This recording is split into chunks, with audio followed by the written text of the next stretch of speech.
सियासत नाम है महंगाई को ख़त्म करने का, सियासत नाम है कौम को उसके पांव पर खड़ा करने का।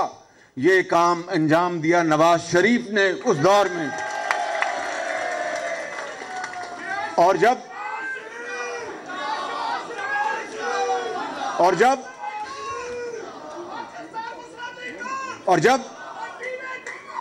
भाई जरा मेहरबानी, बिल्कुल।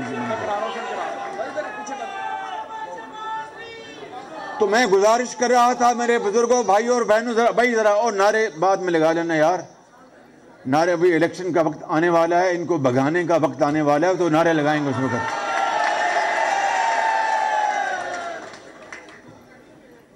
तो मैं ये बात कर रहा था कि मियां नवाज शरीफ को दिन रात नींद नहीं आती थी। सब्सक्राइब करें और बेल दबाएं ताकि कोई खबर रह न जाए।